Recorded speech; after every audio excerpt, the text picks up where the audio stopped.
Hello my friends, it's time to talk about Ukraine and Crimea in particular, because Crimea is the occupied territory of Ukraine, and recently there were some of the cruise missiles or ballistic missiles spotted not far away from Sudak. Well, there is the location of the Russian munition storage, and you may see that some kabooms were happening there. Judging on this image, the smoke is coming from two of the places. Well, locals are fascinated with what they just saw. Maybe some of the Russian hikers, because Russians are going to Crimea, and still there is kind of the good warm season in September. This place is called Sunny Valley, and definitely there is the small Russian base of the group the Dnieper. The munition storage here is used by this group, but also they have the air defense system, so idea from what I see that Ukraine could clear the way for the drones or missiles to operate in Crimean or Kerch Bridge. Because as you see again, it's not that far away from the Kerch Bridge, and if Ukraine strikes it someday in the future, well, Russia may use the air defense systems here to intercept Ukrainian drones or missiles. Now, I would say in general, Ukraine intensified the strikes on Crimean military infrastructure. Lots of the radars were hit, plus air defense systems recently, mainly using the long-range drones, and I already mentioned it in my video reviews, showing you the real evidence from the drone cameras.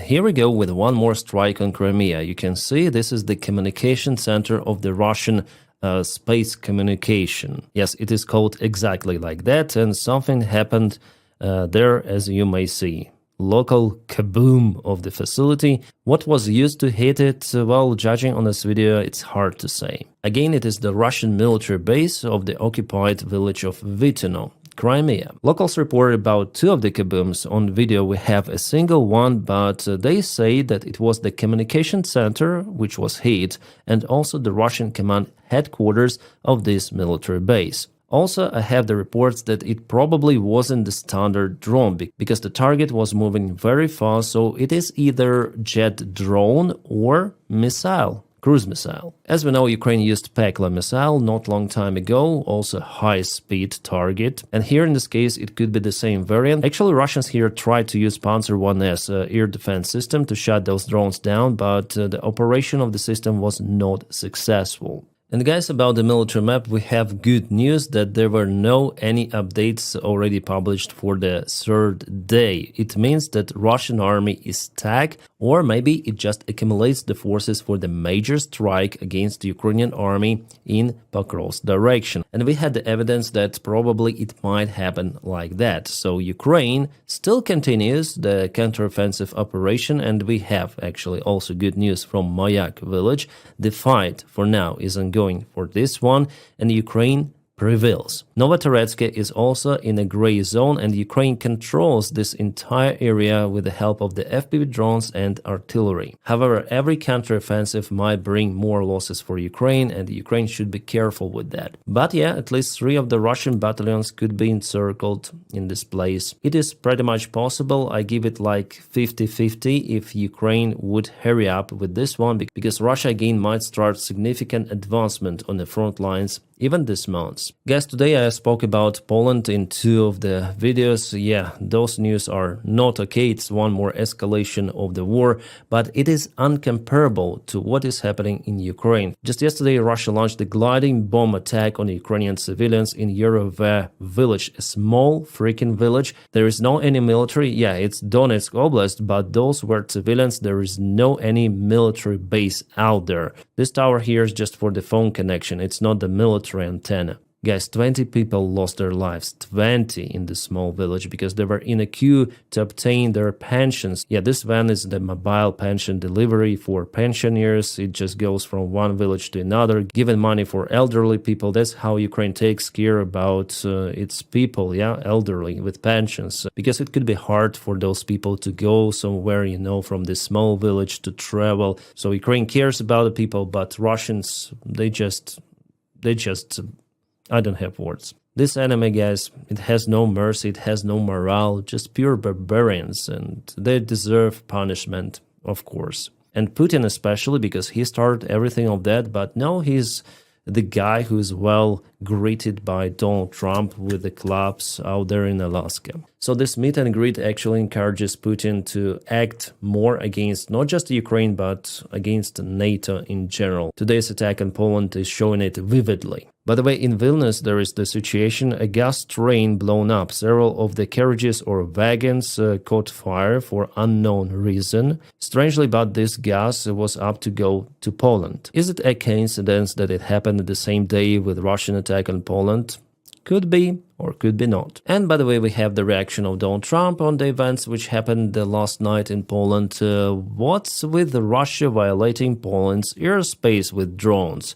Here we go. Well, guys, I know some of the English, but I think I require some of the translation. What he really meant here, I looked through X, Twitter, and they also, like users, they do not understand what Trump meant here. It seems like we need a doctor to understand Donald Trump and what he's saying about. Well, it is understandable that United States of America will not protect its allies in Europe. It's like 2 + 2 = 4. Yeah, despite recent visit of Snus guy, so Polish president to the United States of America, he was well greeted there, but Donny will not protect Poland. Absolutely. Yeah, guys, I understand I speak too much about this Polish drone topic, but it's important. So here I want to point out a couple of the things that are known so far. So this is the Russian Gerbera drone. Russians say that it's not their drones, that NATO accused them for whatever reason, but clearly this drone is made in Russia because Russia launches the same drones towards Ukraine.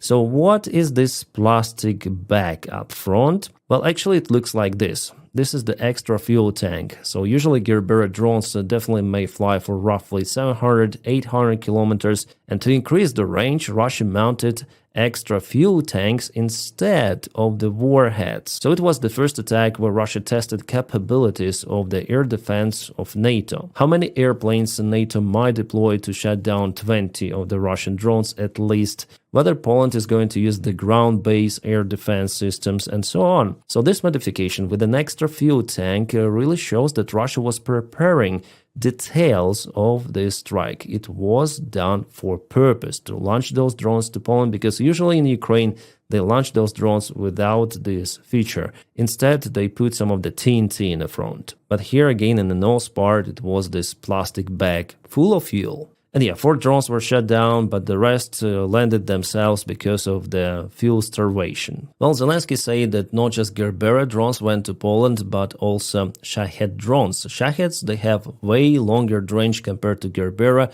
roughly 2,000 to 2,500 kilometers. They do not require those additional fuel tanks. Also, President Zelensky mentioned that Ukraine will be involved into teaching NATO allies of how to deal with those drones, how to shut down those effectively, because definitely the air defense of NATO, judging on what happened, it sucks, honestly, let's say it openly. Well, the high officials of NATO, like Mark Rutte, say that everything was so fantastic, the best success of all of the successes. Let's, by the way, listen to him. What we have seen last night was a very successful reaction by NATO and allies, including, of course, Poland itself, but also the Dutch and the Italians and the Germans, everybody involved. And I'm really impressed.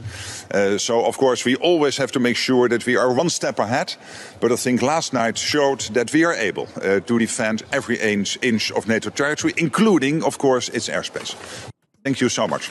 So he said, saying thank you so much, and that's it. He hesitated to answer some of the questions from media because those questions could be kind of tricky to the real effectiveness of the air defense and defense of NATO in general. I totally disagree that it was a successful interception of those drones because 4 out of 20, at least, it's really poor result. And yeah, as I said to you, many of the drones were not even spotted, landed somewhere far away deep in Polish territory. And luckily, most of the drones were, after all, Gerberas, so where Russia put extra fuel tanks instead of warheads. So now we have more details about this case, but still it doesn't mean that it was not the attack of Russia in Poland. Clearly, it was an attack. But Polish side plus NATO, they continue to say about provocation. Okay, it will be just on their responsibility for the future escalation. The Dutch Royal Air Force used this missile to intercept the drone AIM-120C7. Well, it is really a great missile. I was hoping that Ukraine will get those,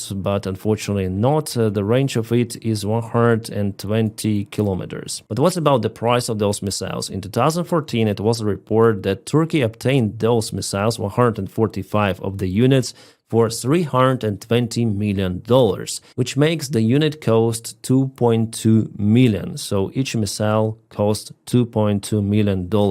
And do you know the price of the Russian Gerbera drone? Well, you may put Gerbera drone price and you may see $10,000. So you may calculate how many times less is the price of the drone compared to the missile which was used to hit it. And not all of the drones were shut down, yeah? So maybe that's why Ukraine was called for cooperation. I would say it was done quite late. This cooperation should have been started a long time ago. And just imagine how many of the Gerbera drones Russians could produce for this price.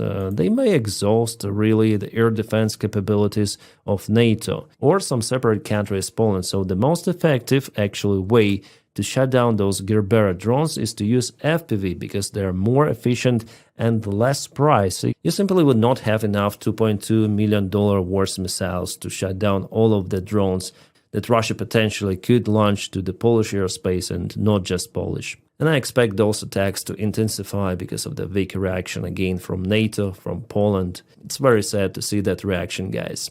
Well, nevertheless, Ukraine could help with that. And this is the picture already by the time I'm recording the video. Russia launches some of the drones and ballistic missiles on Ukraine. Against ballistics, Ukraine may use just PAC-3 Patriot missiles, which are also damn expensive, but there is no other way, ballistics only could be shut down with that. About the drones, definitely Ukraine has different approaches, which are also very effective. Judging on statements from many of the Russian officials, they really want to escalate also against Finland. Yes, they're testing the new NATO members. So MFA of Russia, the Foreign Ministry of Russia, tweeted that stuff, basically a repost from Dmitry Medvedev, deputy chairman of Russian Security Council, where he writes that Finnish establishment must not forget confrontation with Russia can lead to collapse of Finnish statehood, this time forever. Unlike in 1944, no one will go soft on them this time. Yeah, you might just say drunk Medvedev as usual, but he is the speaker of official Russia and he says something that Putin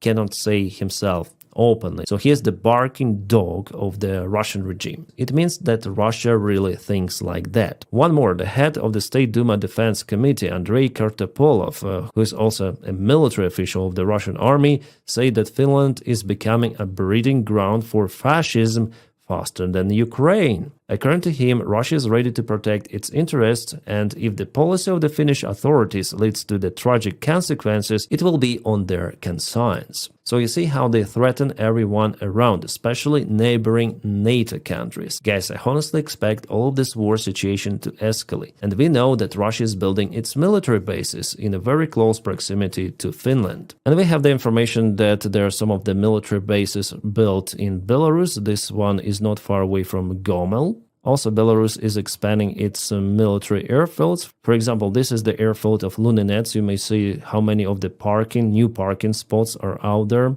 Before it wasn't even close to that. Munition storage in Pavlivka 2023 and it is 2025. State-of-art brand new built facility. Losvido military base, which was built recently and it is already functioning base. This one is used for the rocket forces. And all of that is happening in Belarus with the Russian military support. Russia sends its munition there. Yes, Russia is now stuck in Ukraine, definitely, but they may announce a new mobilization, and that resolves lots of the Russian army problems. And honestly, guys, saying Europe is not prepared for the full-scale war which is now ongoing in Ukraine.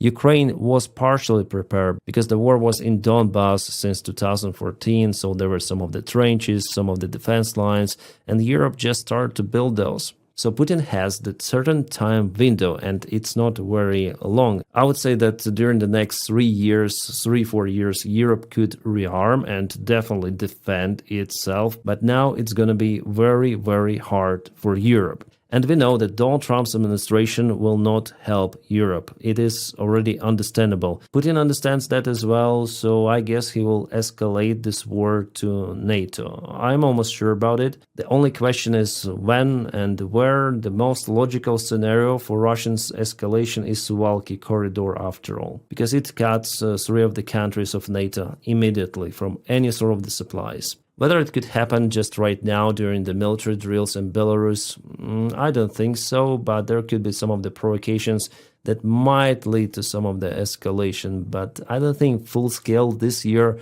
maybe the next one.